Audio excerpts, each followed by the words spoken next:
What's up, everybody? Welcome to the Wrestling Junkies. I'm starting that over. I'm tired. I'm tired. Leave it in. Leave it in. You wanker.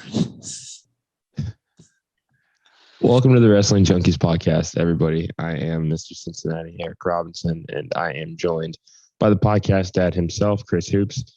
Choops, how you doing? It's been a long 24 hours since I've seen you. Yeah, no, it's doing well. Do some stuff around the house this weekend, other than watching Money in the Bank. So I'm right there with you. A little tired from running around this morning, and those babies, they don't ever stop. So really just trying to get back to normal, whatever the hell that means.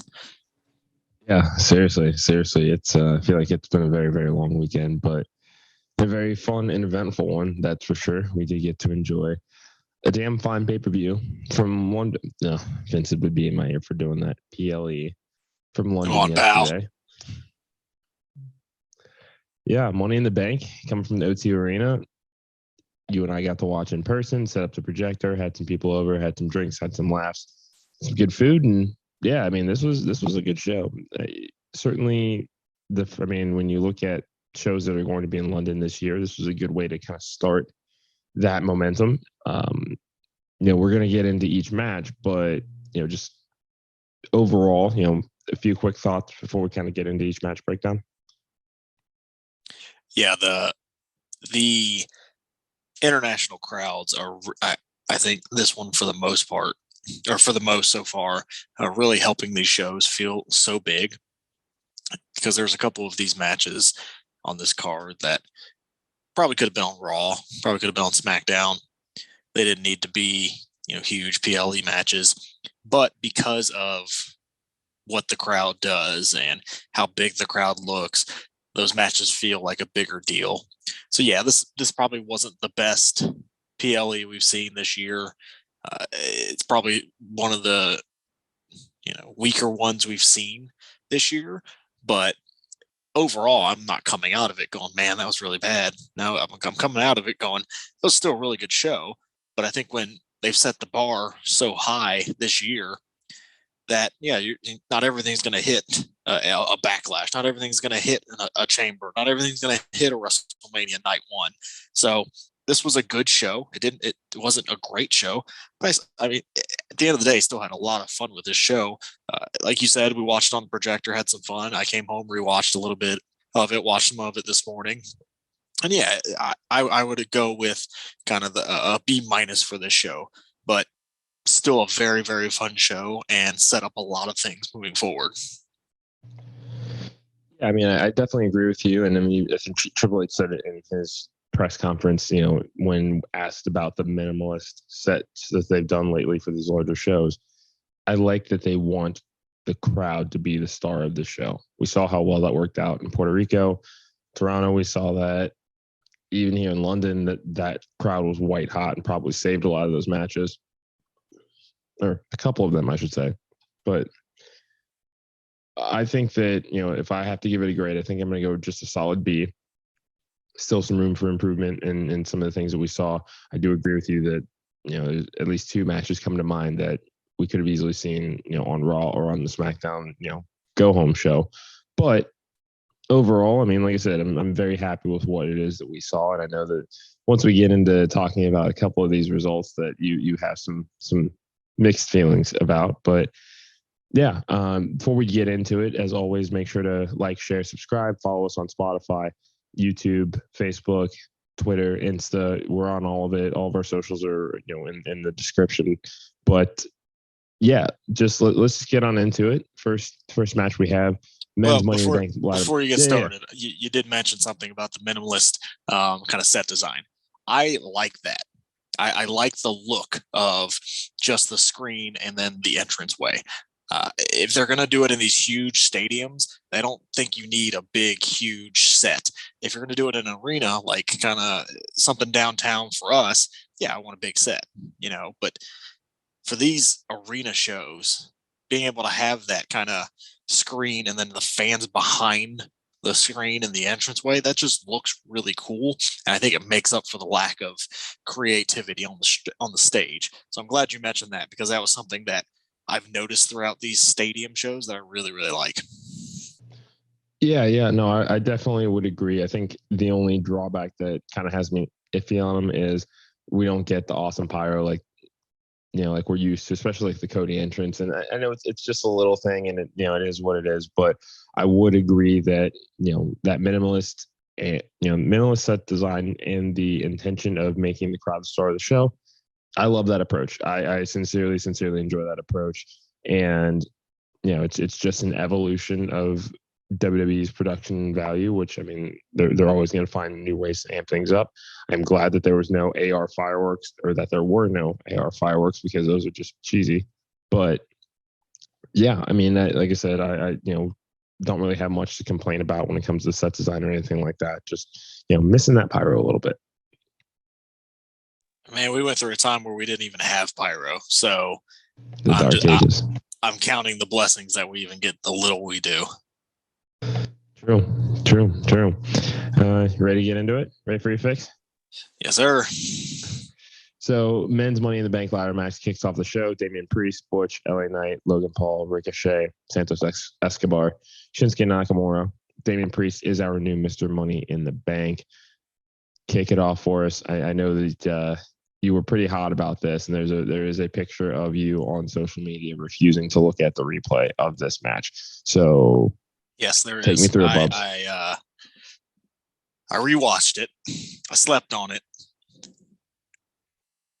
I still think they missed the boat not giving it to LA Knight. Triple H had a comment in his press conference: be patient. He can tell that he's over, and be patient. Good things are coming. I still think LA Knight could have had, this briefcase and had a really, really good run with it.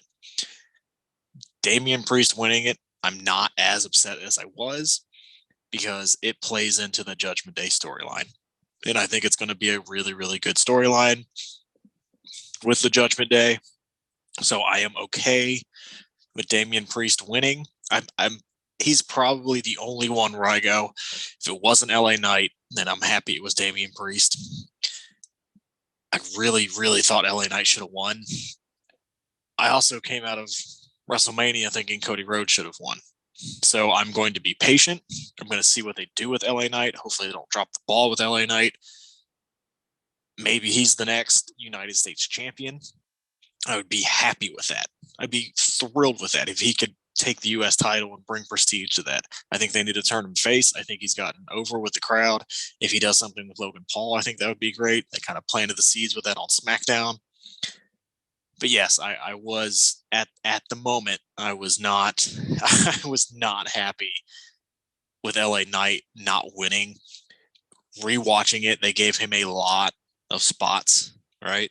The ending sequence where it was him on the ladder and he thought it was over, and then you get Damian Priest up there, but he knocks him down, goes back up, but Priest is there again. So I think they know what they have, and hopefully they know what they're doing with an LA Knight, and hopefully it's bigger and better things. But storyline wise, it does make more sense to have Damian Priest have the Money in the Bank to continue to sow the seeds of dissension in the Judgment Day. So you can look at the picture. It was in the moment. I'm sorry, but that's how I felt at that time. I mean, I think that it's entirely valid, because those are, the clear favorites to win the match. Judgment Day it absolutely is the bigger story. It just is, because it could be the next bloodline saga, that next long-term thing that we see, because of the evolution of these characters and the fact that this collective has worked so well together. I mean, even when you think about social media alone and how they utilize that to get over and stay over and add layers to their personalities. I mean, look at the socials that they did while they were over in the UK. The recreation of the Beatles photo, that was brilliant, whoever came up with that. And who else, like, there's nobody else that could do that. When they are getting this kind of love and they are getting this kind of attention, there is a greater story here. Priest is definitely meant to be a babyface soon. I mean, think even Backlash. It was tough to boo him. Yes, it was his home country, but he's getting noticed. I mean, he's big, he's athletic, he's powerful. Management loves him. I mean, that's a nice combination. LA Knight winning, yes, also would have been a logical choice. Papa H did say, give it time. We hear you. Just stay tuned.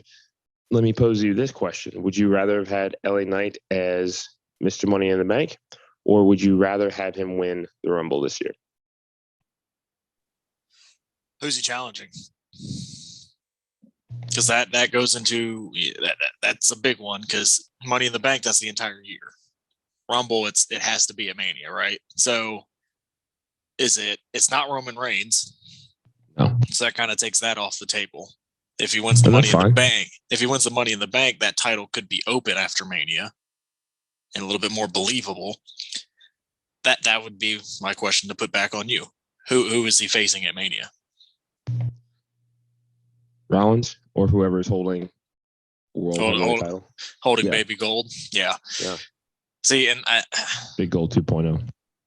I feel like I would rather have him win the Money in the Bank so we can build over the year, because I don't know if maybe hot-shotting him to win the Rumble is going to do it. I don't know. It's, for me personally, I would have rather had Money in the Bank than the Rumble, because you don't have that added pressure of now going to WrestleMania to have that. You could have, do the test run at a smaller pay-per-view, i.e. a Fastlane. Right, have him cash in at Fastlane and then have a couple of months where he's not the one having to carry the main storyline for WrestleMania, even though it won't be the main storyline, but the second main storyline at WrestleMania. Kind of what they did with Edge before, and let's test this out before we fully put the rocket on you. Let's make sure you can handle the load, because when Edge had it, he had it for 3 weeks, and he proved himself, and then he had a amazing career, was always in the main event afterwards. And I think that's something LA Knight could have done, could have proved with the Money in the Bank. But again, storyline purposes, it does make more sense for Priest. So going to your question, I would have rather had him win the Money in the Bank than win the Rumble, because I think your Rumble winner needs to be Gunther. That's where I'm at with the Rumble, because I don't think he will have the IC title by then. Okay. Well, we'll certainly get into what you think about that once we talk about that match. But yeah, I could see, how a briefcase certainly could, make a stronger case for Knight, going into, kind of the back half of 2023. Look what it did to Austin Theory. You know what I mean? Like that's a great example of, that guy was getting ready to go to the moon. They put the briefcase on. It was like, oh, this isn't working. So you put the briefcase on LA Knight and go, all right, let's see what happens. Let's see if he's still over in the next couple months, or if this is just kind of a flash in the pan. And you could have seen what would happen. It's kind of what happened with Theory. Theory was hot for a minute, had the Money in the Bank, and then he cooled way the hell down. And now look at him. Like he's not anything. Wasn't even on the show. Exactly. So I think I like Priest winning because it's new. It's not all the guys in the match weren't former world champions, which was awesome. So it is kind of that same test run for Priest of, let's see if he can sustain this momentum. So the same thing applies to what is going on with Damian Priest, with let's see if he can sustain the momentum. Let's see if he can be this guy that we want him to be. But they could have shifted it to LA Knight. That's all I'm at. And again, rewatching it, the match itself was really good. Was it the most spectacular men's Money in the Bank? Probably not, but it was a really, really good match. We haven't even talked about the Ricochet Logan Paul bump, which, looking back on it, Ricochet was committed to doing it, and good for Logan Paul to still try to do it, but hopefully he doesn't have a serious injury. It was a really good match. I think everybody kind of got their shine. Butch looked really good in the match. Good, yeah. that was a good sign. I don't know if it was only because they were in London, but he looked really good in the match. And everybody got their spots, and hopefully everybody can come out of this match minus Nakamura, who I don't really know what he's doing, but minus him, maybe they come out of this match with a little bit more momentum. Overall, really, really good match. Yes, LA Knight should have won, in my humble opinion. But kind of like you said, at that moment, I'm okay with this. So let's see where it goes, and let's see if they know what they have in LA Knight, and if LA Knight can keep this momentum. I'm being long-winded today. I'm sorry. No, I welcome it. I welcome it. I knew that this particular result had you a little bit upset, so I wanted to just give you some time to think about it, cool off, and see if you still felt the same way. Which it's fine. It's fine. I do appreciate that you are seeing the other greater possibility of what could happen with the briefcase on Priest and what he can do for Judgment Day. LA Knight, I still think, is in for a great rest of 2023. I mean, I think that this would be the appropriate time to take the title off of Austin Theory, because it doesn't seem like they care much about the U.S. title anymore, and it's the way to do it. Yeah, how about that? A wrestling fan with an open mind. What is that? Who'd have thought? Anyway, next up, we had Liv Morgan and Raquel Rodriguez taking on Ronda Rousey and Shayna Baszler for the Women's Tag Team Championships. 9 minutes on the dot. How impressive is that? Yeah, you're welcome, folks. You're welcome. Go listen to our preview show. You'll know exactly what I'm talking about. Yeah, we do have receipts. We do. Yeah, I mean, because you set your stopwatch, and they were already doing the hot tag build like 4 minutes in. Yeah, we had 2 hot tags, and the second one was about 6.5 minutes. Yeah, and just hot tag timing aside, this is a swerve. This swerved the hell out of me. This one really did. I would not have expected that Shayna would be turning on Ronda Rousey. Certainly not this soon. Very premature. Very, very premature. I want that one-on-one match. We'll likely get it in Detroit, but it is entirely too soon. Your thoughts? So, at the moment, again, we got to look at this at the moment, right? The initial reaction was, "Oh, wow, that was crazy," and you and I both kind of jumped up and went, "Whoa, that was insane," and going, "Man, that was too soon." And I even made the comment, "Well, they just took another tag team out of the division." Reading today, Ronda's not signing a new contract. So they obviously want to do this match. And I think Ronda's injury threw kind of, a wrench into those plans. We probably would have got that at Mania rather than what we got at Mania. True. I don't know when her contract is up. So I think that's the reason why we're getting this so soon. So now it makes a little bit more sense with context, all right? Because Ronda's not coming back after this contract. Yeah, context is king. Yes, as a wise man once said, not the Tribal Chief's wise man, but another wise man that the Tribal Chief's wise man probably not a huge fan of. But yes, it makes more sense now. It was crazy when it happened because nobody saw it coming, which is a cool moment. A rare, shocking moment in wrestling that we don't get too much anymore. Liv and Raquel winning the titles, that's great. They have 4 tag teams in that division. Still don't care. Probably still won't care until they build that division up a little bit more. Good for them. Next. Renegade Twins. I'm just going to keep saying it. Why? They'll break them up too. They broke up the Bellas. And break up the Usos. Not yet. Give it time. Yeah. No, I mean, not a whole lot to write home about this match. I think that we can. I think we both agree that this is one of those matches that could have been on SmackDown along with the men's tag team title match. But the moment one, makes it. And you mentioned it. The one cool thing about it was Liv is the first woman to beat Ronda 3 times. So, and it's a year Like it was a year last year when she cashed in to beat Ronda the first time. So long-term story on accident is what they did there. But out of this match, excited to see what, Shayna and Ronda do. With Ronda leaving, that makes me think Shayna's going to go over? Question mark.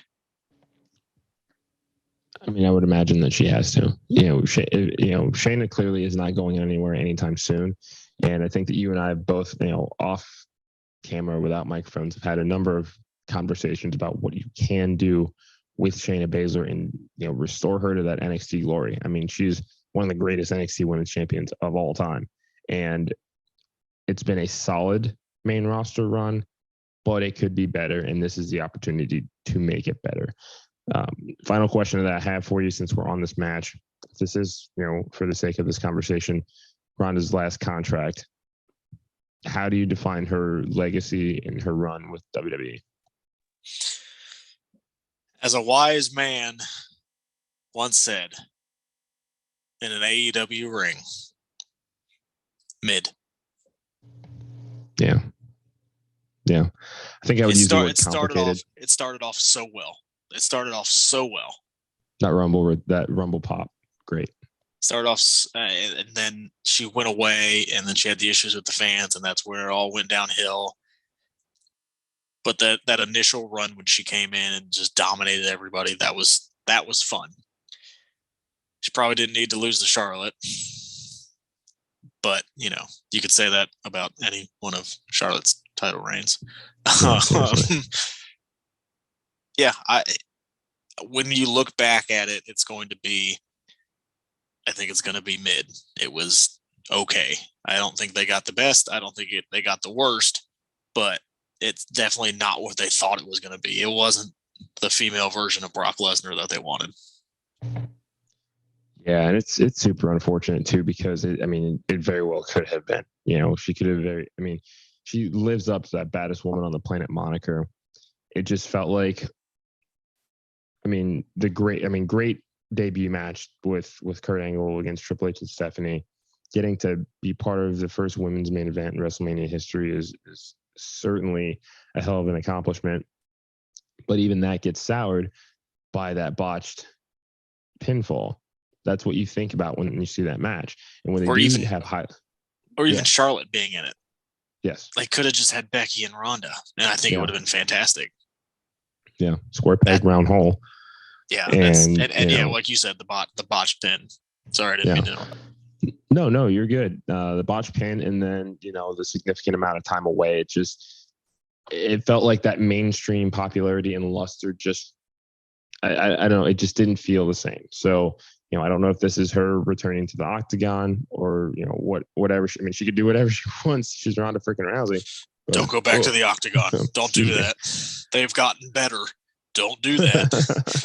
Just because Nunes is gone doesn't mean they're not any good. It's just, it is what it is. And also, sorry for opening your ear there. No, you should. I would assume she's going to Hollywood, right? Has to. She could. She could do again. She could do whatever the hell she wants. But I don't know if fighting. I don't know if fighting would be in her future. I just don't. I don't see that ending well. Yeah. And certainly not. And who the hell am I? I've never been in I've been in a fight, a couple fights, but not like a skilled octagon fight.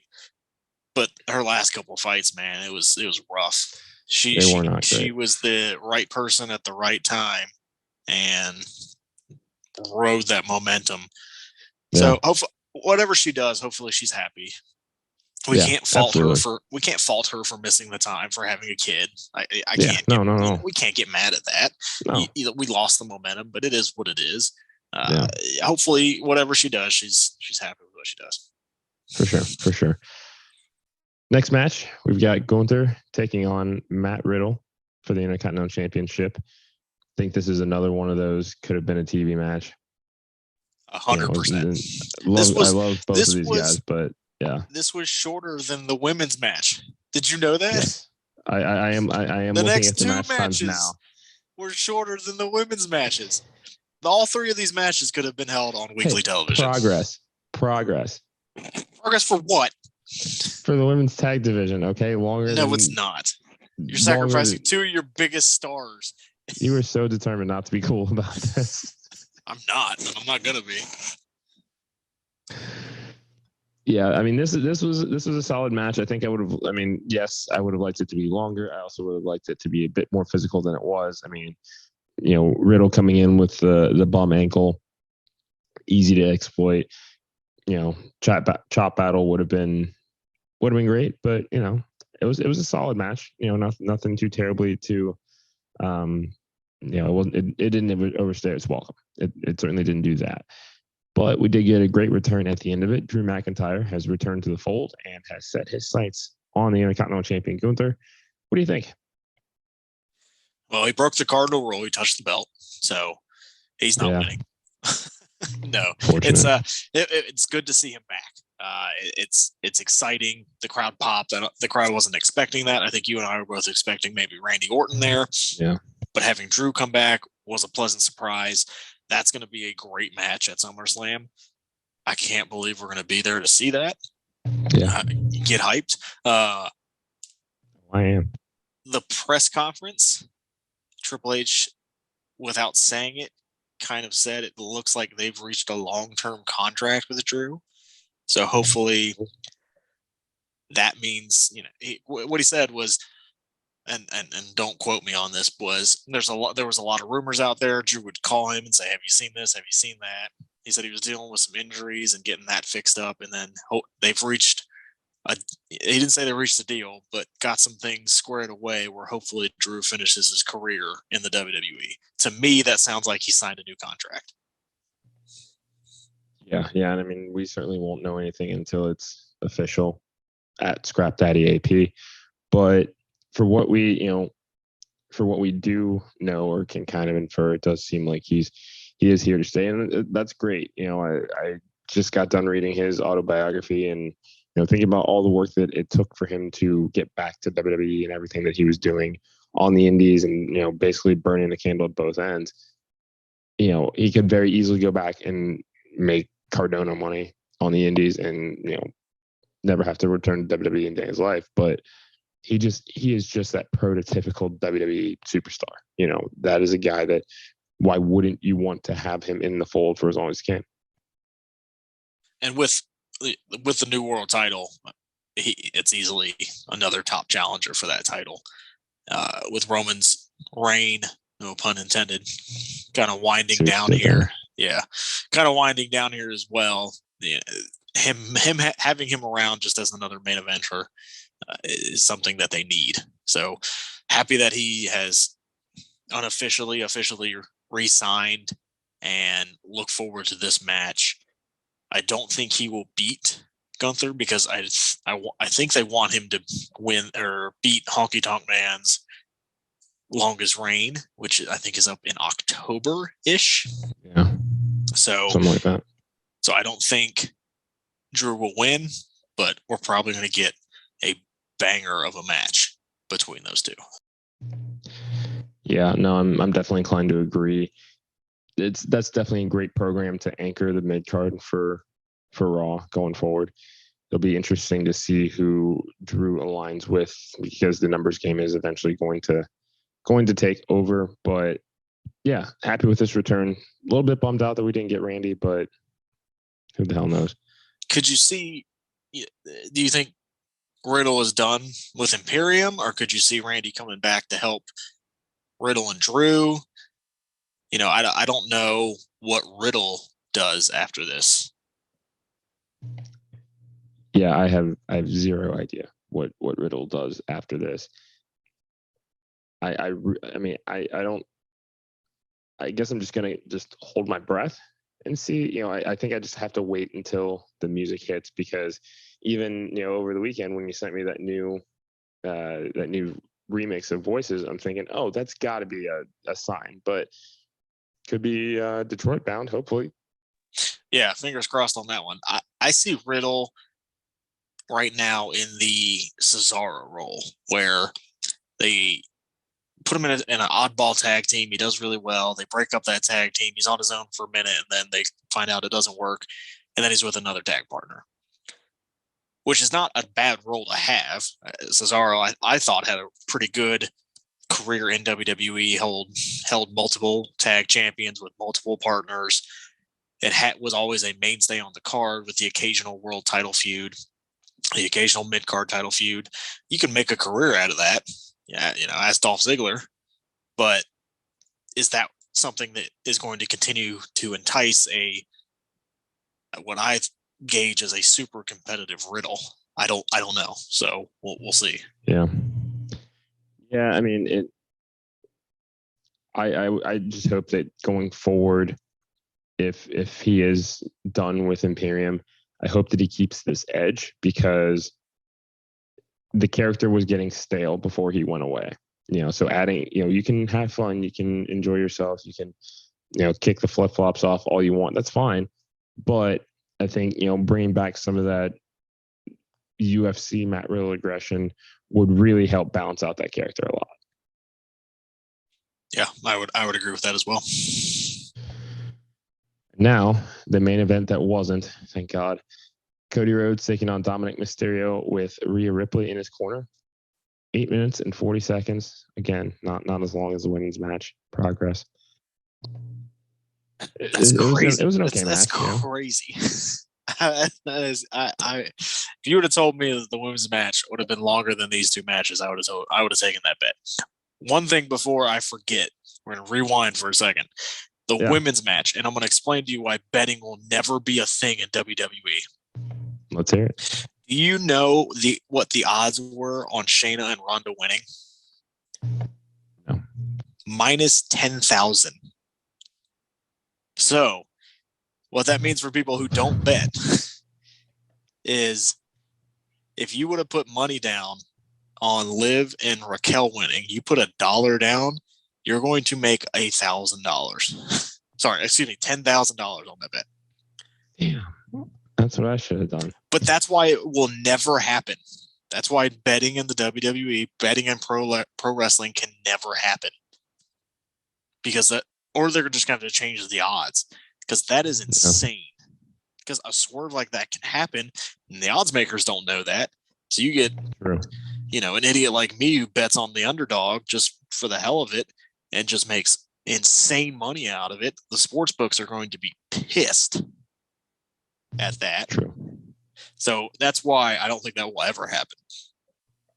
Apologize for that, but yes, this match. No, it's all right. That's all right. It's Cody's over. Totally Dom's got heat.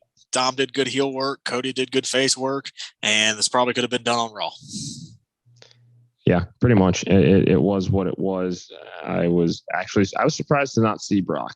I thought that this would be a time to show up. He's not making that flight. Come on. He's not John Cena. Well, okay. He could have been, though.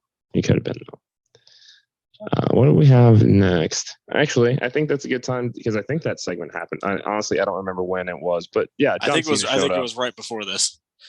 And yeah, that was crazy. I rewatched that this morning too, just because I was outside at the pool and somebody just comes out and says, "Yes, Cena showed up," and I just darted back into the clubhouse and missed the actual once those trumpets hit. But man, always nice to see Cena.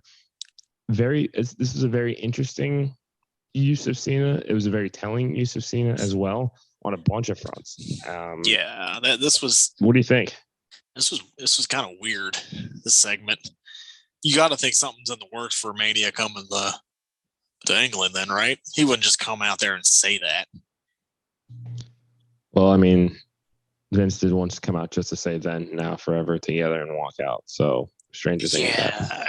But I don't think you come out there and do that on this pay-per-view or PLE. Sorry. No.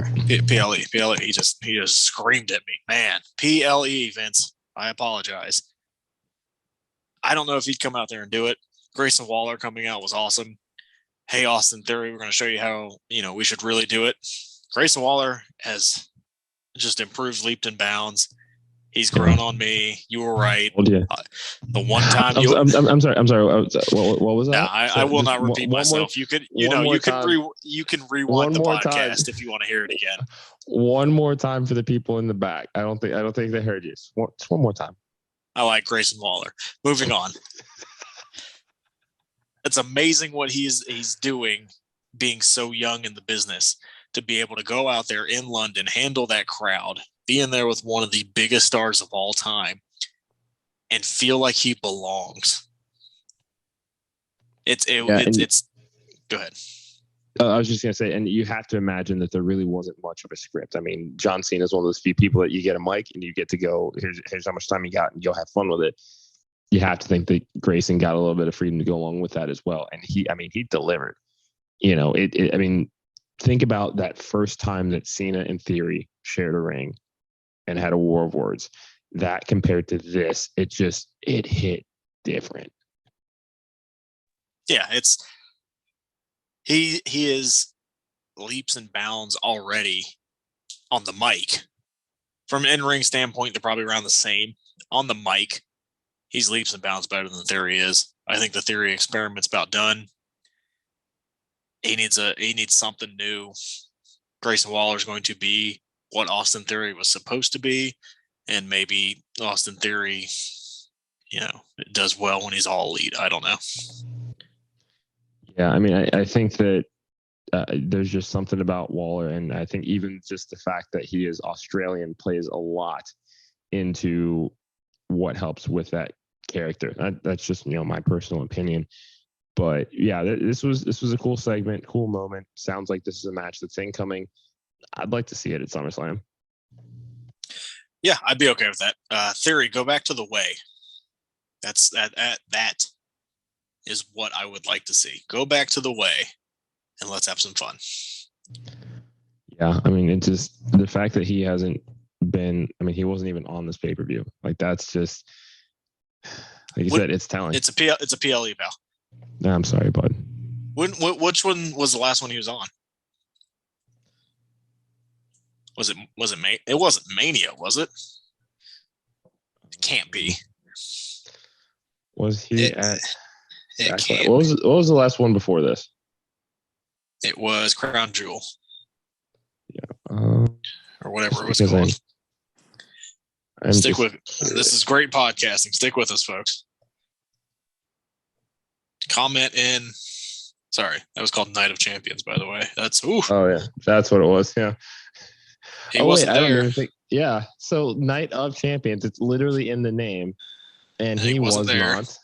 He wasn't on Backlash, was he? He was on Backlash. He was in the triple threat match with Bobby Lashley and Bronson Reed. Yeah, that's right. The match that also was shorter than the women's tag match tonight or last night. Yeah. No, it's fallen. That star has fallen. I think he's had his chance to prove it. He won at WrestleMania over John Cena and didn't make any momentum out of it. Yeah, it's the worst match of the card. For me, it's well. There was also somebody not on this card that was on WrestleMania that we haven't seen in a while either. It's really hard not to miss him because he's really big and tall, but no.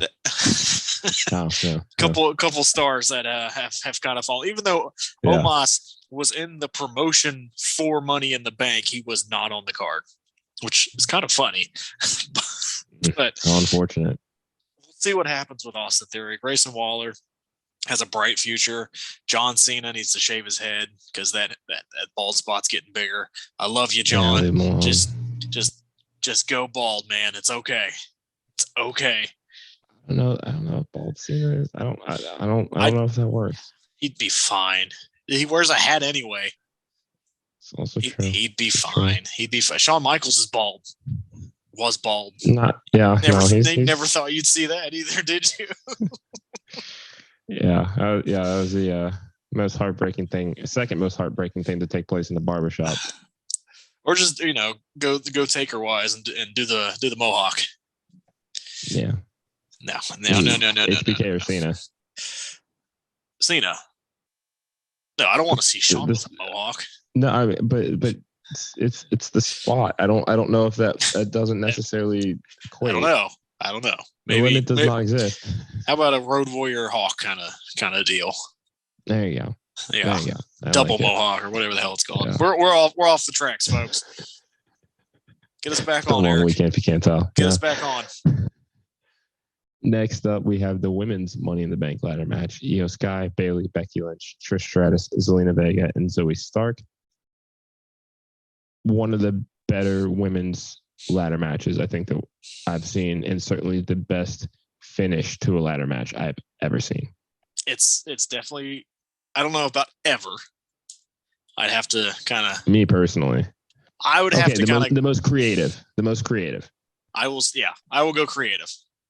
Creative. Okay. That was amazing. It was such a cool. That makes that match so memorable. Just that visual at the end with them both handcuffed and Io at the very top. That was awesome.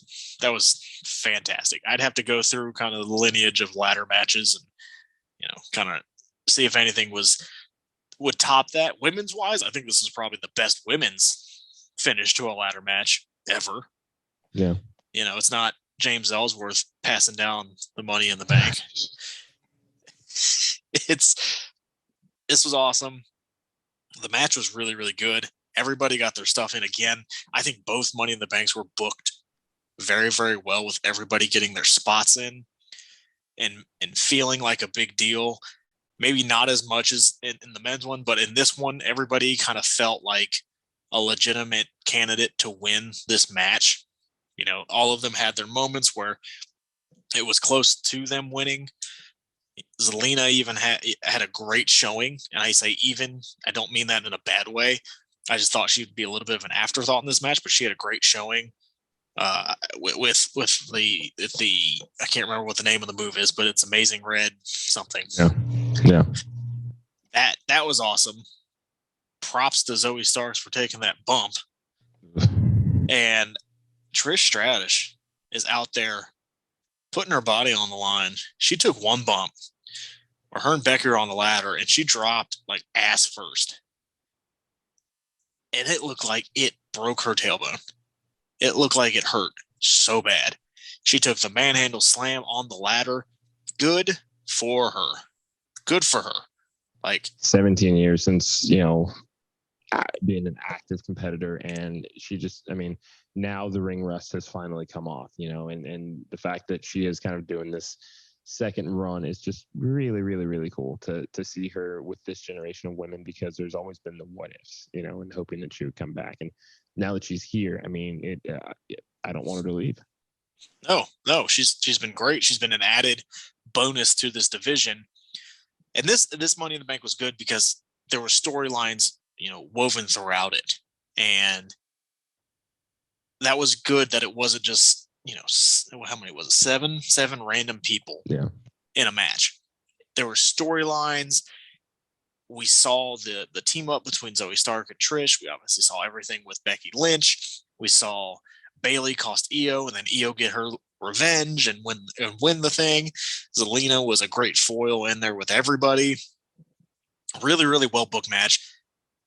Looking back, probably my favorite match on the card. Okay. That includes the main event. I really, really enjoyed this match going back and watching it, because I just thought it was booked so well, and everybody got great shine, and everybody felt like a big deal. I know I keep saying that, but watching the match, I couldn't tell you who was going to win. And that's where I go, that's when I like wrestling again, is when I don't know what the outcome's going to be. I've been watching wrestling for 20 plus years now. And when I can go into a match and go, I really, really don't know who's going to win this match, because I can think of, especially in a multi-woman match where I can think of different storylines for each of them if they win. It was awesome. And yes, that's my hot take of this card. That was my match of the night. Well, you heard it here first, everybody. Troops, the podcast dad, giving his words of wisdom. And I agree that it was a great match. I still think the main event, which we'll get to, was better, but the finish was probably the coolest spot of the night that we saw here. So hats off to Miss Money in the Bank. What do you see her, for her trajectory with the briefcase? Oh man, I'm hoping. I don't know if I'm praying yet, but I'm hoping we finally get the Io Sky Asuka feud. Please just give me that. That would be a lot of fun. That match would be amazing. It would be so much fun. They would go all out for that. That is what I want to see. It's division strong style. I like it. What about you? Yeah. I mean, and I know that we've talked about this a lot. I do hope that this is a lengthy run with the briefcase, because you have to think that there will still be the Bayley Io fallout to actually end Damage Control. Let's be honest. It's been a mid-year for that faction as a whole. I think it did more harm than good to have Bayley have all of these challenges with the women's championship, and it just, I don't know, it fell flat. And I think it's now time to just pull the plug on it.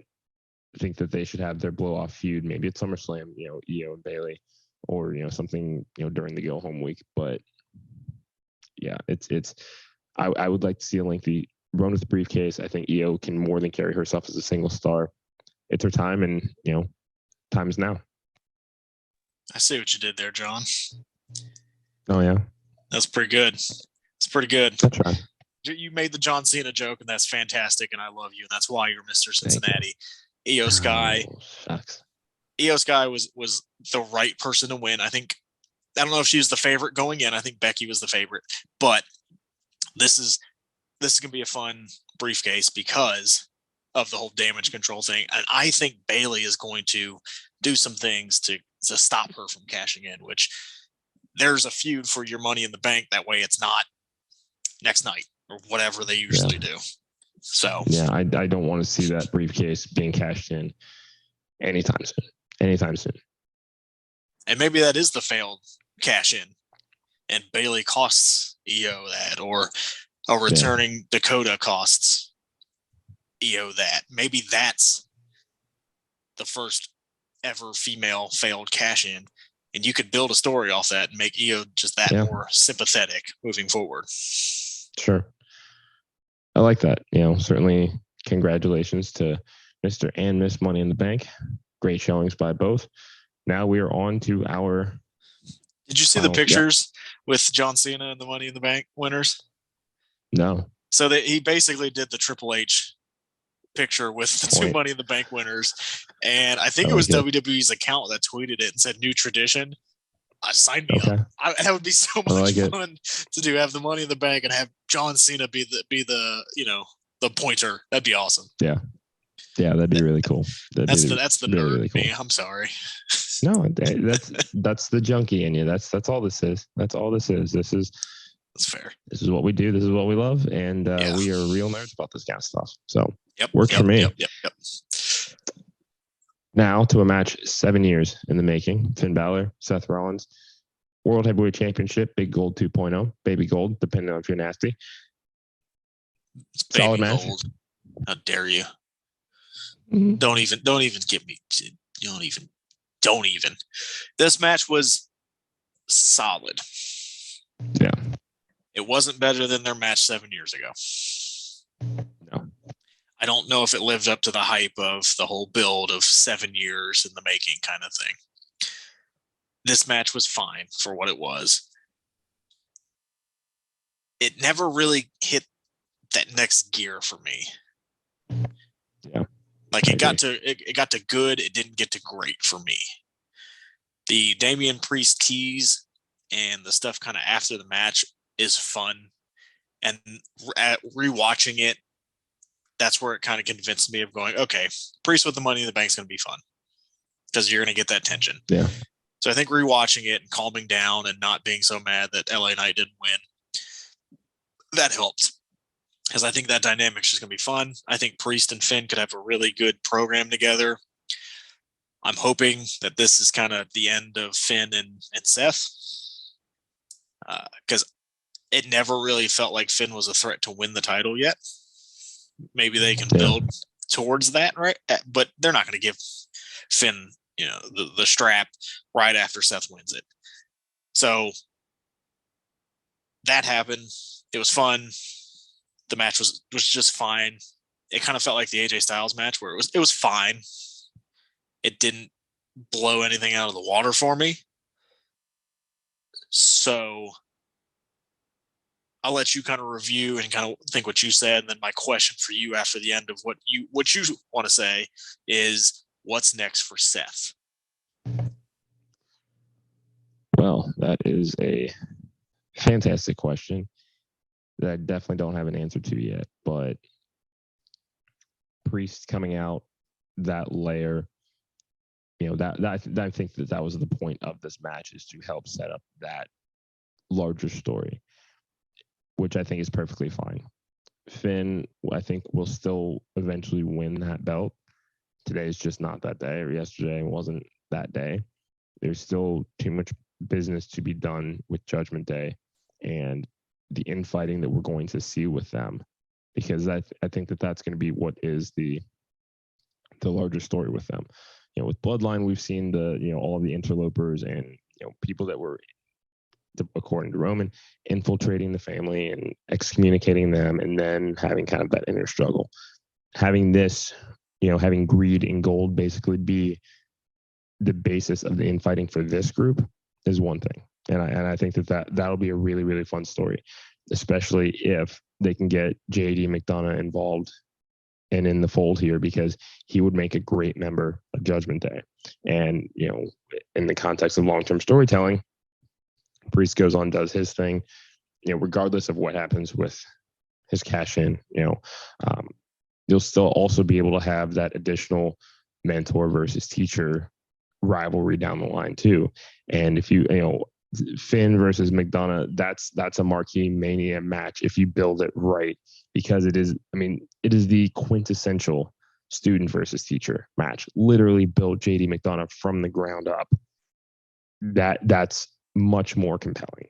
So solid match. I think it sets up a much larger story for Judgment Day. As far as what's next for Seth, I have no idea. I have no idea. And yeah, I don't know. I think I'm gonna have to think about that one. But yeah, you guys should let us know in the comments what you think about that. Because we thought maybe it was going to be a heel Drew, but that doesn't look like that's the direction they're going. I don't see Edges on SmackDown. Cody, I think, is still going to be with Brock. Like, what's that main storyline for SummerSlam? Because he's going to need a big match. I don't. Yeah. Randy? Do we want heel Randy yet, or do you? Yeah, I do. Okay. You kidding me? Heel Randy's like a top 5 heel of all time. This is true. I would love a heel Randy. Staying connected. Like a Riddle's not going to do it. I don't think they're going to do. I don't think they're going to do another Finn. I mean, they might do another Finn match. I don't know. Maybe it's the Demon at SummerSlam. I don't know. Let's not. But then you heard the Demon again. Yeah. Is Bray on Raw or SmackDown? He wasn't drafted. I don't think that he was. No. So maybe it's Bray, and maybe that's the story they tell with. But that's the story that they tell of the Fiend in the original cancel the network kind of thing. Another X years in the making kind of story. Yeah, maybe that's kind of the redemption thing of what the Fiend and Seth was, and how that kind of altered Seth's career was that match. Yeah. Maybe it's Bray because they're saying he's close to returning. Is it a call up? Is it a Braun? Is it a Carmelo Hayes? I'm kind of racking my brain. I'm excited to see what they do on Raw. I hope it's not another Finn match, because that just kind of feels like lazy booking. Yeah. I don't know.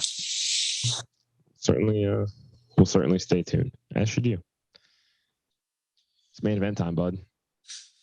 Yes, it is. Yes, it is. This wasn't match of the night, but man, this was story of the night. Yes. I will say that. It just, wow. I'm gonna let you go. Usos taking on. Take the reins. See what I did there? I got you. I appreciate a good pun. Yeah, the Usos taking on Roman and Solo. Very, very well booked tag team match. The build to this has been absolutely incredible. The attention to detail and everything that took place here. A few things that just kind of immediately come to mind. One, obviously, first time in 3.5 years that Roman has been pinned. Do you know who Roman's first pinfall loss was to when he first joined the main roster? Come on, man. Would you be doing this podcast with anybody else if they didn't know that? It was Jey Uso using that same splash. Come on. Yeah. It just, it was a standard tag team main event. I think, once the shenanigans started to ensue, also the double teams in this match were great. The double spear by the Usos, incredible. That Samoan spike and spear, I wish that they had pulled that out at Backlash. That would have been incredible there too, and have them, kind of establish that as their thing. Solo taking the big risk to give a splash through the announce table, basically eats it, thinking that's the end of it there. I mean, Jey Uso kicking out of that spear Samoan spike, you could have ended that match right there, and I think that everybody would have been okay with it. But that London crowd loved every single second of it. And then to see Roman's face during that kick out too, it's just, I mean, get that man an Emmy. To see Solo's face after that kick out, that is what I noticed the most. Is because when Roman's on the ground, shocked and can't believe and doesn't know what to do, Solo kind of looks at him and goes, "What are you doing? Let's, put yourself back together. Let's finish this." And just that slight look of, is the tribal chief showing this weakness? Like, this is the guy I'm following? That look is that was the one thing from that match was Solo being so young, but having those looks and those mannerisms already down is amazing. We shouldn't even question it because he's part of that family, but he's years ahead of his time. But man, that is what sticks with me throughout that match is after that double stack kick out, Reigns and Heyman just looking like they're getting ready to cry, and Solo's going, "What are you guys doing?" And he tells Roman, "Let's go," and they start attacking again. Like that was awesome. Yeah, for sure. I mean, it could not happen to a better man to be able to take this pinfall, knowing how protected Roman has been over these last few years. This is it's just an exceptional story. And do you think, I mean, obviously Roman's going to want some revenge, thinking it's probably going to be Roman versus Jey at SummerSlam. I mean, I think it's time for that one-on-one, blow off so that the Usos can move on to something else, which, I mean, at this point, because this story has been so incredible, I don't know what's next for them. They don't need to go back right to the tag title division right away or anything like that. I don't think that anybody wants to see Sami and Kevin against the Usos again or anything like that. But I mean, hats off to everybody that put together this match, because that was a very satisfying ending for sure. Yeah, it's probably the best ending we've seen this year with Jey getting the pin over Roman, and Cole said it best. He's not unbeatable, and planting that seed of doubt now. You're going to go into every Roman Reigns title match going, okay, maybe he can lose it this time. It's not, oh, Roman's going to win with the Usos or Roman's going to win with Solo. There's a chance he can lose because he's not as protected as he has been for the last 3.5 years. So there's a report going around that it is still the plan, and I think it's Dave Meltzer saying this, that Cody is still penciled in to take on Roman at Mania for the title. Yeah, I did see that. That's fine. I mean, do you think that's a continuous Roman title reign, or do you think we're going to get a Jey Uso pit stop on the way to that? That is a huge decision. Yeah. I would like to see it. I think that could be a lot of fun because, I mean, and I know that I always say this, but when we go back to Thunderdome days and the initial start of this story, I would have never thought that we would have ended up here where, we are talking about Jey Uso legitimately being a world championship contender. But I do think that he's ready, and if you wanted to, you could eventually spin that, depending on the length of a title reign and all these other variables. You could also do a Jey versus Jimmy for the Strat program as well as an option, and use jealousy as the underlying basis of that story. But I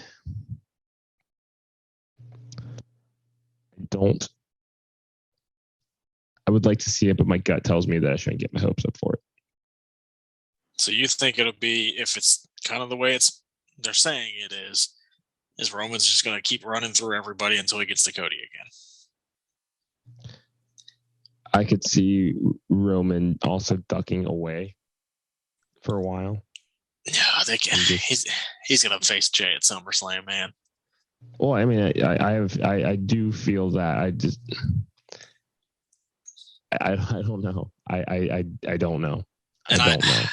I think if you book that now with Roman losing, I think it's easier to book Jey going over, because now it's not, he finally lost. Yeah. States he lost the title, and that maybe Roman gets it back in a few months, and that's how you keep the Usos kind of in this storyline and continue to have them in this until whatever they're doing goes. But yeah, I don't know. It's gonna be interesting over the next 5 weeks on the build. Roman's gonna be on TV a lot from what his schedule says.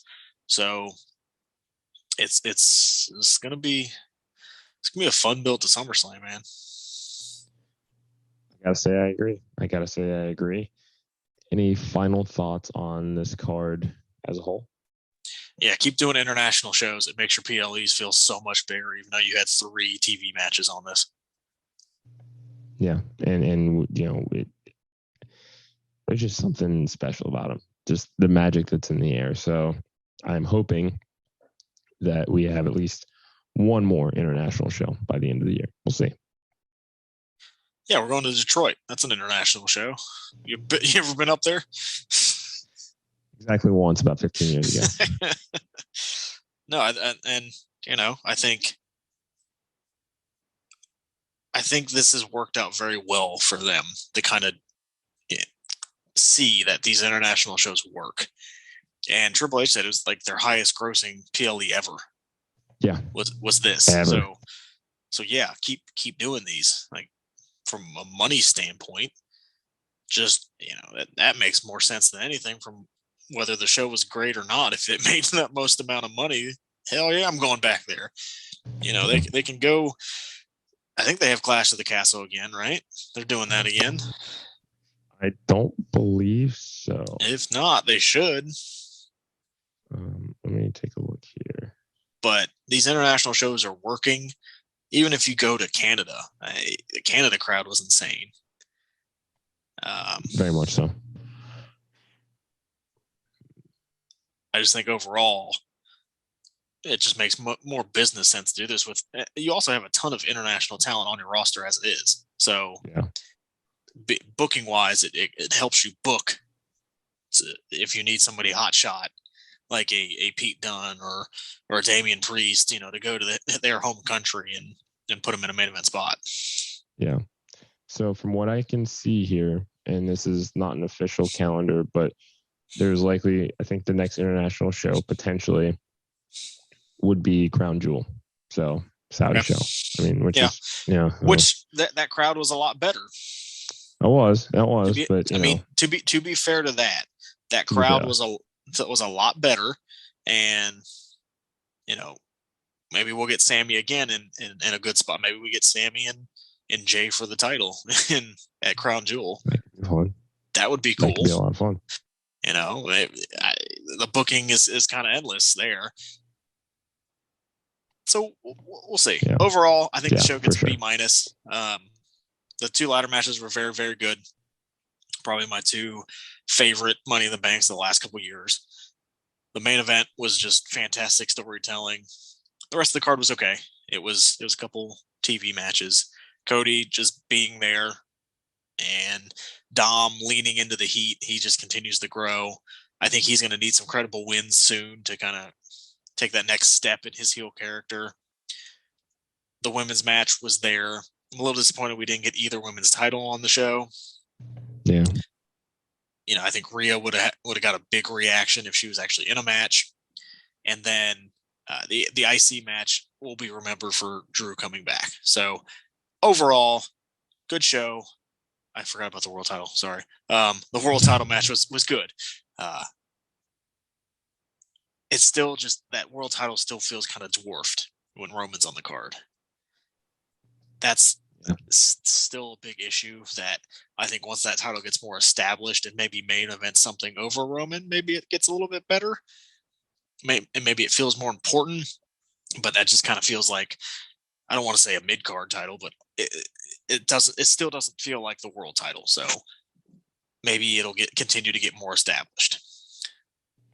But give it time. I mean, I don't think that Seth needs to lose it anytime soon. That's kind of what I think is the major factor here in how that title will be presented going forward, is that, keep it on as long as you can.